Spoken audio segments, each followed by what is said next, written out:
Democracy কি?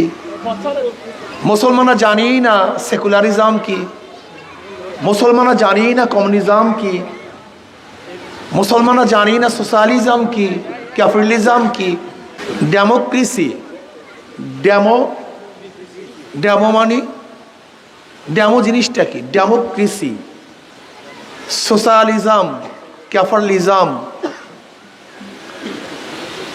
Demo মানে জনগণ, ক্রেসি মানে আইন। ডেমোক্রেসি মানে জনগণের আইন। By the people, of the people, for the people. গণতন্ত্র, গণ মানে জনগণ, তন্ত্র মানে আইন। মানে জনগণ যেই আইন ভালো মনে করবে সেইটি আইন হবে। জনগণের আইন যদি কোনো আইনের সাথে সাংঘর্ষিক হয় তাহলে সমস্ত আইন বাতিল ঘোষিত হবে। জনগণ যা সিদ্ধান্ত নিবে সেইটি কি হবে? কার্যকারী হবে। উদাহরণস্বরূপ, ইসলামের মধ্যে মদ বৈধ না হারাম? জেনা হালাল না হারাম? কিন্তু বর্তমান আপনাদের দেশে মদ কি? কথা বলেন। একেবারে ডাইরেক্ট বৈধ, শুধু বৈধ না, ডাইরেক্ট বৈধ। জেনা কি বলছিলেন, হারাম না হালাল? বর্তমান আপনি আইন জানেন? বর্তমান আইন হলো একটা যুবক যুবতী উভয় সম্মতিতে কোনো অবৈধ কাজে লিপ্ত হলে তাহলে বাংলাদেশের আইন তার বিচার করার কোনো অধিকার কারণ নেই। ইসলাম কি বলছিল, কোরআন কি বলছিল, আপনার আইন কি বলছে? আচ্ছা, এই আইনগুলি পাশ করছে কারা? কোন জায়গায় পাশ করছে বলেন? কারা করছে? সংসদ সদস্যরা। তাকে নির্বাচন করছে কে? জোরে বলেন। তাহলে আপনারা যদি তাদেরকে নির্বাচন না করতেন তাহলে এই আইন পাশ করতে পারতো? আচ্ছা বলেন তো, যারা জেনার পক্ষে হাত তুলছে যে জেনা বৈধ, তাহলে আপনারা যদি ভোট না দিতেন তাহলে এই বৈধ ঘোষণা কিভাবে করতো আমাকে বলেন তো? তাই দোষ কাদের? আমি কথাটা বুঝাতে পারিনি। বলেন দোষ কাদের? এই শোনেন, ইসলাম বলছে হারাম, বর্তমান আইন। আচ্ছা বলেন তো, এই বৈধ ঘোষণা কে করছে? সংসদ। সংসদের সদস্য বানাইছে কে? দোষটা কার? এখন বলেন তো, বাংলাদেশের সংসদে যত মদের আইন পাশ হওয়ার কারণে যত মানুষ মদ পান করছে, গুনাহ কে নিবে? কথাটা বুঝাতে পারি। আপনাদের সিল দিছেন, আপনাদের দল করছেন, আপনি ভাবছেন অমুক ভাই দল করছে, অমুক ভাই দাঁড়াইছে, 100 টাকা দিছে, 500 টাকা দিছে, ভোট দেই না। কিন্তু আপনার ভোট দিয়ে যে কি করছে আপনারা নিজেই তো জানেন না। এখন বলেন তো, আমি একজন মুসলমান হিসাবে যারা মদের আইন পাশ করছে, জেনার আইন পাশ করছে, সুদের আইন পাশ করছে, ধর্ষণের আইন পাশ করছে, তাদের পক্ষে কি আমি ভোট দিতে পারি? পারে কে? বলেন তো। হ্যাঁ বলেন তো, কে পারে? যারা আল্লাহকে মানে না, যারা কোরআনকে বিশ্বাস করে না, যারা আখিরাতকে বিশ্বাস করে, তারাই পারে।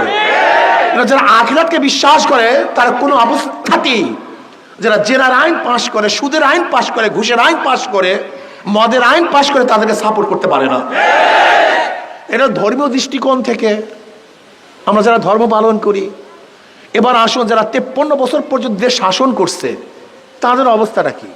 চোরমুক্ত দেশ আমাদের দেশকে উপহার দিতে পারছে? দুর্নীতিতে 5 বার চ্যাম্পিয়নশিপ লাভ করছে বিএনপির আমলে। বিএনপির আমলে দুর্নীতিতে কয়বার? 5। আচ্ছা বলেন তো, 91 সনে বিএনপি ক্ষমতায় ছিল না? 96-তে আসতে পারে নাই কেন? আচ্ছা 96 থেকে 2001 পর্যন্ত আওয়ামী লীগ ছিল না? 2001-এ আসতে পারে নাই কেন? আচ্ছা 2001 থেকে 2005 পর্যন্ত বিএনপি ছিল না? তা এত অপদস্থ এবং পরাজিত হলো কেন? কথাটা বুঝতে পারি। 2008 থেকে আজকে 2024 পর্যন্ত আওয়ামী লীগ ছিল না? তা তাদের বিরুদ্ধে আন্দোলন করছেন কেন? কথাটা বুঝতে পারি। আমরা বোকারাম চৌধুরী, বাংলাদেশের মানুষের স্মৃতিশক্তি 40 দিন। 40 দিন আগে যা করছে সব 40 দিন পরে ভুলে যায়। খাম্বা কেসের কথা মনে আছে? হাওয়া ভবনের কথা মনে আছে? কথা বলে না কেন? এ কোন আমলে? আবার এখন পাচারের কথা মনে আছে? কোন আমলে? শোনেন, মুদ্রার এপিট ওপিট, আচ্ছা বলুন, 5ই আগস্টের আগে যে দুর্নীতি ছিল, চাঁদাবাজ ছিল, 5ই আগস্টের পর চাঁদাবাজ নাই, ঘুষ নাই, দুর্নীতিবাজ নাই, দখলদার নাই? আবার কারা? একদিন চিন্তা করছেন? একদিন চিন্তা করছেন? শোনেন, ঘুষের পরিবর্তন হয় নাই, ব্যক্তির পরিবর্তন হয়েছে। এতদিন ঘুষ নিছে সেন্টু, এখন ঘুষ নেয় কেন্টু। এতদিন চাঁদাবাজি করছে লেন্টু, এখন চাঁদাবাজি করে ফেন্টু। দেখেন, চেহারার পরিবর্তন হয়েছে কিন্তু চাঁদাবাজির হাতের পরিবর্তন হয়েছে, কিন্তু গুন্ডামির আর কত চান? কত চাঁদাবাজদেরকে ভোট দিবেন? আবার কতবার আন্দোলন করবেন? কতবার সংগ্রাম করবেন? আসুন না, একটা বার আল্লাহর জমিনে আল্লাহর হুকুমত কায়েম করার জন্য, কোরআন ও হাদিসের আইন বাস্তবায়নের জন্য, দুর্নীতি মুক্তের জন্য, চোর এবং ধর্ষককে এই দেশ থেকে তাড়াবার জন্য ইসলামের পক্ষে সবাই আসতে পারি না ভাই? মুসলমান তো ইসলামের বাইরে যাওয়ার কোনো সুযোগই নাই, কোনো সুযোগ নেই। ইসলামের বাহিরে মুসলমান যাওয়ার কোনো সুযোগ নাই। ঈমান থাকবে না যদি কেউ ধর্ষণের পক্ষে থাকে, জেনার পক্ষে থাকে, মদের পক্ষে থাকে, ঈমান থাকবে না। কাজে মুসলমান তো ইসলামের বাহিরে বিএনপি, জাতীয় পার্টি, জাসদ, মাসদ, আওয়ামী লীগ, তমুক করার কোনো সুযোগই নাই। কিন্তু যারা হিন্দু, বৌদ্ধ, খ্রিস্টান, নাস্তিক, তারা ইসলামী দল করবে কেন? শান্তির জন্য। কি কথা ঠিক না? কিন্তু মনে রাখতে হবে, ইসলামের নামে ধোঁকাবাজি চলবে না। ইসলামের নামে যারা পোশাককে স্বাধীনতা দিয়ে দেয়, যারা নামাজকে ধ্বংস করে দেয়, ইসলাম অনুযায়ী চলতে চায় না, ওই ধোঁকাবাজি ইসলাম দিয়ে আবার ইসলাম হবে না। কথা ঠিক না? কাজে আল্লাহ আমাকে সঠিক ইসলাম অনুযায়ী দেশ গড়ার তৌফিক দান করেন, ইসলামের পক্ষে থাকার তৌফিক দান করেন, এই হাত পাকার পক্ষে থাকার তৌফিক দান করেন। আল্লাহুম্মা রাব্বানা।